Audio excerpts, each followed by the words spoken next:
Alrighty, hey class, so today for our warm-up and for a little icebreaker and to get our brains thinking in English and to have a little bit of fun, we're going to start out with a game called Who Am I?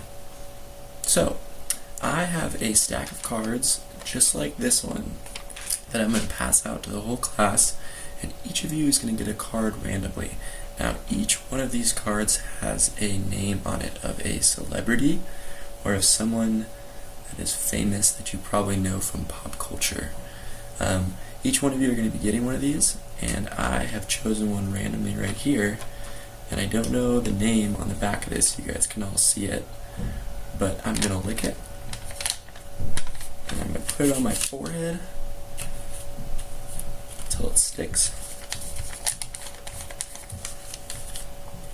Alright, and now I look super silly, but we're going to play this game, and everybody's going to look like this, and then you're going to go around class, and you're going to be able to ask another person in class one question about who you might be, and then they're going to answer that question, and you get to ask 15 questions, and you need to answer who it is that is on your forehead, and you're going to ask the question, who am I?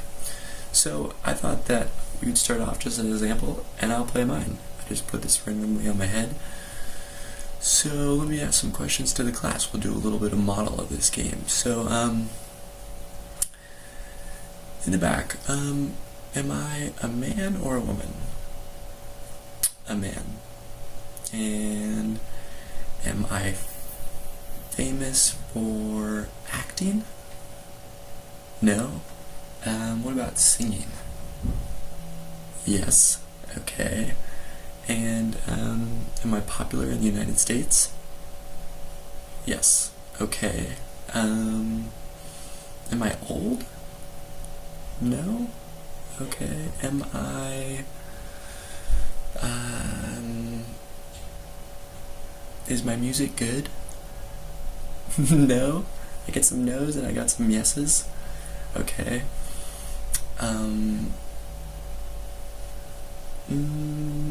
Am I some young? Yeah. Okay, I'll take a guess at it. Am I Justin Bieber? Yay! Awesome. So, I'll take that off. Everyone's going to be getting one of those and we'll play the game. Alright, so I'll go pass these out right now. Okay, how was the game? Everybody had fun? Awesome. So we're going to move into a little discussion about what we're going to be doing today.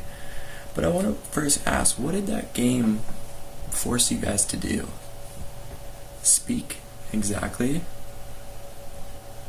And think, okay. And what about using our, looking for a word that begins with I. We had to use our imagination, right. Yeah, so something I wanted us to kind of focus on was kind of using our imagination to kind of put together the pieces of the questions we were asking so that we would figure out who we were and what name was on our forehead, okay? So that's going to be really related to what our lesson is about today and to what we're going to be working on today. We're going to be looking at and listening to the first chapter of Harry Potter. I know that we've already read it, so we know kind of what is going on as far as the theme of the story, but the things that I want us to be working on today as far as listening is going to work different parts of your brain and work different parts of how you're learning English. What we're going to be working on today is creating things called mind palaces or mind maps. What does that sound like to you guys? What does a mind map sound like? It's pretty, yeah. You're figuring out what's going on in our head, using our head, right? Yeah, so that's pretty much what we're going to be doing. We're going to be creating these visual pieces and linking together lots of things going on in the story and things that we're hearing while we're listening to the story. And we're going to be visualizing them. We're going to be working on our tablets. And so, for example, when J.K. Rowling, when we're listening and we're hearing about the scene that she's creating when Dumbledore is using his flickering light kind of a magical device to capture light from the street, we're going to be mapping that with our minds. What does that mean for us? And part of that is going to involve you guys using your imagination. And sometimes listening requires us to use our imagination so that we can put different things together and so that we can kind of interpret the story in ways that are original to ourselves, okay? So what we're going to be doing today is breaking up into groups, listening to different pieces of the story, just like we've been doing. And then we're going to be using our tablets, and we're going to be making visual mind maps. They could have pictures, they could have descriptions.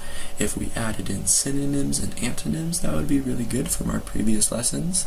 And also if we included other things that we've worked on in our lessons, that would be really good. So, and by the end of the day, hopefully we have our mind palaces or mind maps completely finished, and they'll give us a good kind of visual picture of how we're thinking about what we're listening to, and then we'll be able to communicate that better. Sound good? Great.